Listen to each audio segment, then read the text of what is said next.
வணக்கம் அன்பர்களே. அஸ்ட்ரோசிரி சேனல் வாயிலாக நான் உங்கள் அஸ்ட்ராலஜர் டாக்டர் சதீஷ். கடகராசி அன்பர்களே, இந்த 2024வது வருடத்தினுடைய இந்த குரு பெயர்ச்சியால மிகப்பெரிய மாற்றங்களையும் திருப்பங்களையும் சந்திக்கக்கூடிய ஒரு ராசின்னா இந்த கடகராசினரை சொல்லணும். ஏற்கனவே இந்த அஷ்டம சனியால மன அழுத்தம் சார்ந்த விஷயங்கள், குடும்பம் சார்ந்த விஷயத்திலும் சின்ன சின்ன தொந்தரவுகள், பணம் சார்ந்த விஷயங்கள், தைரிய வீரியம் இல்லாத தன்மை, திருமணம் சார்ந்த விஷயத்திலும் தடைகள், தொழில் சார்ந்த விஷயத்திலும் பல பிரச்சனைகள், இப்படி அனைத்து விதத்திலும் ஏதோ ஒரு வகையில் சிக்கலை சந்தித்து கொண்டிருக்கின்ற இந்த கடகராசி என்பர்களுக்கு இந்த குருவானது 11ஆம் இடத்தில் வந்து அமர்கிறது சற்று ஆறுதலான ஒரு விஷயம்தான். ஏன்னா 9ஆம் அதிபதியாக இருக்கக்கூடிய பாக்கியத்தை தரக்கூடிய அந்த குரு பகவான் 11ஆம் இடத்தில் வந்து மனமகிழ்ச்சி சந்தோஷம் என்கின்ற விதத்தில் அமைகிறது. அப்போ இதுவரையில ஒரு மனக்குழப்பம் அதிகமாக இருக்கிறது, ஏன் நமக்கு இது நடக்கிறது, இந்த சோதனைகள் என்று இருக்கின்றவர்களுக்கு கடவுளினுடைய அனுகிரகத்தை பெறக்கூடிய ஒரு வருடமாக இருக்கும். அதே சமயத்தில் பார்த்தீங்கன்னா இந்த குடும்பம் சார்ந்த விஷயம், தனம் சார்ந்த விஷயம், நல்ல உழைக்கிற ஆனா உழைப்புக்கேற்ற ஊதியம் கிடைக்கலையே, அல்லது ஏதாவது ஒரு ரூபத்தில் தொந்தரவு பிரச்சனைகள் இருந்தவர்களுக்கு இப்போ இந்த குரு பயிற்சிக்கு அப்புறம் பார்த்தீங்கன்னா அந்த பிரச்சனைகள் கொஞ்சம் கொஞ்சமாக சால்வ் ஆகக்கூடிய தன்மைகள், நிறைய அனுபவ பாடத்தை உங்களுக்கு கற்றுக் கொடுத்திருக்கும். எதை செய்யலாம், எதை செய்யக்கூடாது அப்படிங்கிற தன்மை உங்களுக்கு இருக்கும். ஒரு நல்ல ஸ்ட்ராட்டஜிக் பிளானை கையாளக்கூடிய ஒரு நல்ல வருடமாக தென்படுகிறது. ஏன்னா அஷ்டம சனி நடக்கும் போது பார்த்தீங்கன்னா ஜாதகமே வேலை செய்யாதுன்னு சொல்லுவாங்க. ஏன்னா இந்த சனி பகவான் 30 வருடத்துக்கு அப்புறம் உங்களுக்கு வருகிறது அல்லவா, அப்போ நிச்சயமாக ஏதாவது ஒரு ரூபத்தில் உங்களுக்கு மன அழுத்தங்களை கொடுத்து கொண்டிருக்கிறது. அந்த சனி பகவான் 2ஆம் இடமான குடும்பஸ்தானத்தை பார்க்கிறார். அப்ப குடும்பம் சார்ந்த விஷயத்தில் சில தொந்தரவுகள், பிரச்சனைகள் இருக்கத்தான் இருக்கிறது ஒரு சிலருக்கு. ஆனா என்ன நான் சொல்ல வர அப்படின்னா, அந்த கணவன் மனைவி சார்ந்த விஷயத்தில் கொஞ்சம் அன்னோனியம் விட்டு கொடுத்து செல்லணுங்கிறதையும் ஞாபகத்தில் வைத்துக் கொள்ளுங்கள். அந்த குரு பகவான் 11ஆம் இடத்தில் இருக்கிறதுனால இதுவரைக்கும் ஒரு காசு பணம் கிடைக்கலையேங்கிறவங்களுக்கு நிச்சயமா உங்களுக்கு காசு பணம் கிடைக்கக்கூடிய தன்மை, அதுவும் சுக்கிரனுடைய வீட்டில் குரு இருக்கிறதுனால ஏதாவது ஒரு ரூபத்தில் கையிருப்பு பணம் என்பது உங்களுக்கு இருந்து கொண்டிருக்கும். நல்ல உழைப்பை போடுவீங்க, உழைப்புக்கேற்ற ஊதியம் உண்டு. ஒரு சிலருக்கு விரும்பிய இடத்தில் இடமாற்றம் நடக்கக்கூடிய தன்மை, எதிர்பாராத விதத்தில் நடக்கக்கூடிய தன்மை, ஒரு சிலருக்கு ப்ரமோஷன் கிடைக்கும், அடிஷனல் ரெஸ்பான்சிபிலிட்டி இருக்கும். ஸோ எந்த மாற்றங்கள் வந்தாலும் அந்த மாற்றத்தை ஏற்றுக்கொள்வது தான் இந்த காலகட்டம் உங்களுக்கு சிறப்பை ஏற்படுத்தி கொடுக்கும். அதே சமயத்தில் அந்த குரு பகவான் தனது 5ஆம் பார்வையாக 3ஆம் இடத்தை பார்க்கிறார், முயற்சி ஸ்தானத்தை பார்க்கிறார், தைரிய வீரியத்தை கொடுக்கும். எதையும் செய்யலாம், எதையும் சாதிக்கலாம் அப்படிங்கிற தன்மை இருக்கும். நிறைய அனுபவத்தை வைத்துக்கொண்டு அந்த புதன் வீட்டான அந்த 3ஆம் இடத்தை பார்க்கிறார் அல்லவா, அப்ப புத்திசாலித்தனம் மெருகேற்றக்கூடிய தன்மை, எதை எப்படி பேசணும் அப்படிங்கிற கற்றுக் கொடுக்கக்கூடிய தன்மையும், அந்த கடவுளினுடைய அனுகிரகங்களும் குருமார்களினுடைய ஆதரவுகள் இந்த காலகட்டம் உங்களுக்கு இருக்கும். பெரிய மனிதர்களுடைய தன்மை இருக்கும். அந்த குரு பகவான் அந்த 3ஆம் இடத்தை பார்க்கறதுனால உங்களுக்கு நல்ல ஒரு உள்ளுணர்வு சக்திங்கிறது இருக்கும். உங்களுடைய உள்மன ஆற்றல் இருக்கும். அந்த உள்மனசு சொல்றதை கேட்டு நீங்க நடந்தீர்கள் என்றால் வெற்றி பெறுவது என்பது எளிதாகிவிடும் அப்படிங்கிறதையும் ஞாபகத்தில் வைத்துக் கொள்ளுங்கள். அந்த குரு பகவான் தனது சம சப்தம பார்வையாக அந்த 5ஆம் இடத்தை பார்க்கிறார். பூர்வ புண்ணிய ஸ்தானம், பஞ்சம ஸ்தானத்தை பார்க்கிறது. 5ஆம் இடம் என்பது பதவியை குறிக்கக்கூடிய தன்மை. அப்போ ஒரு சிலருக்கு பார்த்தீங்கன்னா திடீர் ப்ரமோஷன், திடீர் பதவி உயர்வு கிடைக்கக்கூடிய ஒரு அற்புத காலகட்டமாக அமையும். அதே சமயத்தில் குழந்தைகளால ஒரு நல்லது நடக்கக்கூடிய தன்மை. இதுவரைக்கு குழந்தை பிறப்பு சம்பந்தப்பட்ட விஷயத்தில் பிரச்சனைகளை சந்தித்து கொண்டிருந்தவர்களுக்கு, அதாவது எல்லாமே இருக்கு, எனக்கு காசு பணம் இருக்கு, வசதி இருக்கு, வாய்ப்பு இருக்கு, வீடு இருக்கு, எல்லாமே இருக்கு, ஆனா குழந்தை பாக்கியம் மட்டும் கிடைக்கலையே என்று ஏங்கிக் கொண்டிருக்கின்ற இந்த கடகராசி என்பர்களுக்கு நிச்சயமாக இந்த வருடத்தில், அதுவும் பார்த்தீங்கன்னா இந்த ஜூன் மாதத்துக்கு அப்புறம் பார்த்தீங்கன்னா நிச்சயமா உங்களுடைய வீட்டில் ஒரு நல்ல செய்தி, குழந்தை அதாவது குழந்தை சம்பந்தப்பட்ட ஒரு நல்ல செய்தி உங்களுக்கு கிடைக்க இருக்கிறது.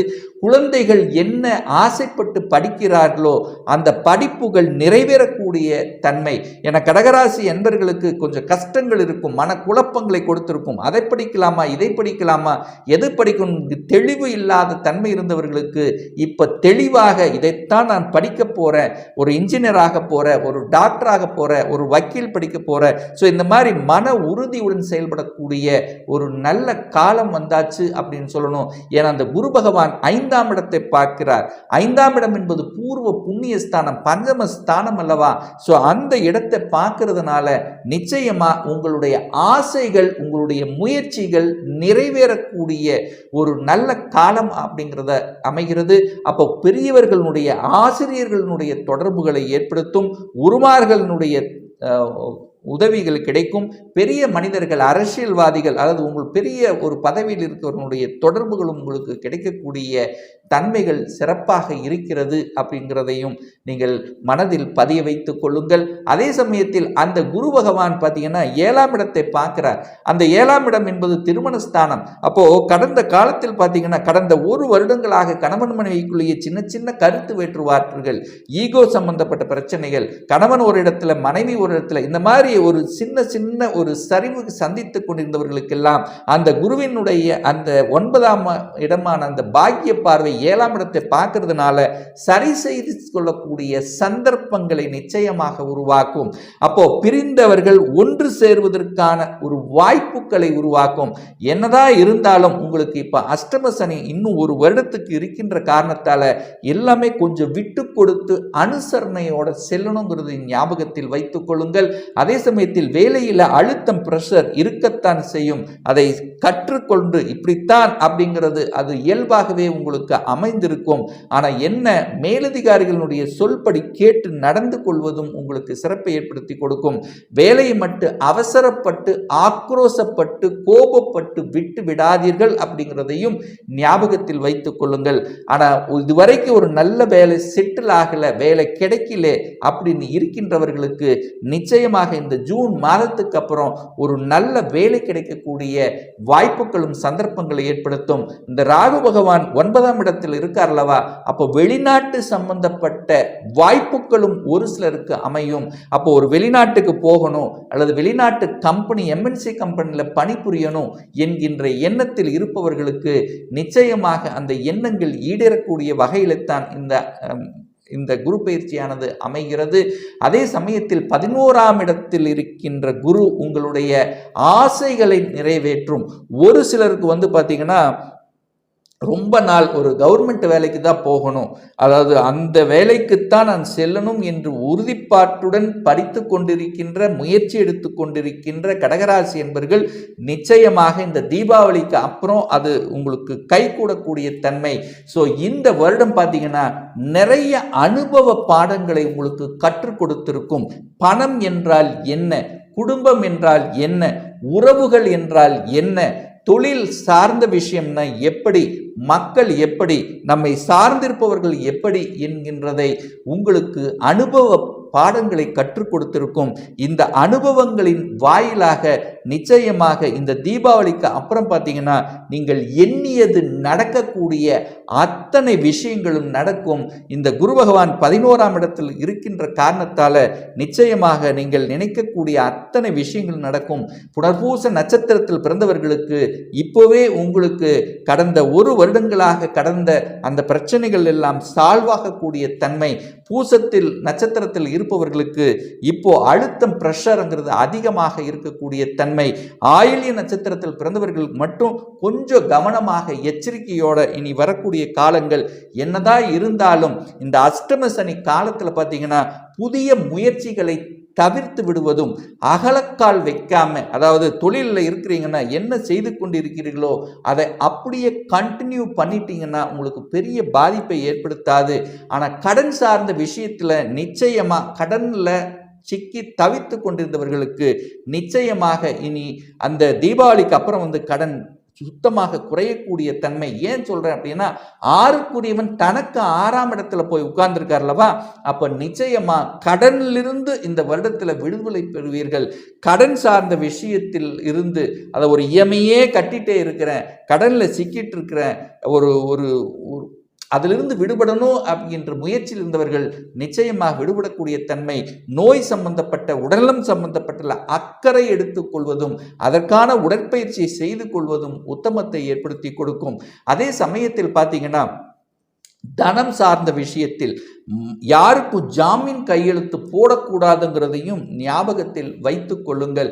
ஆக மொத்தம் அந்த குருவினால 5ஆம் இடமும் அந்த குருவும் 7ஆம் இடமும் நன்றாக இருக்கிறதுனால இந்த குரு பெயர்ச்சியால என்னென்ன கஷ்டங்களை அனுபவித்துக் கொண்டிருந்தீர்களோ அதிலிருந்து நிச்சயமாக இந்த வருடத்தினுடைய இறுதிக்குள்ள அதிலிருந்து விடுதலை பெறுவீர்கள் என்பதில் நிதர்சனமான உண்மைத்தான்.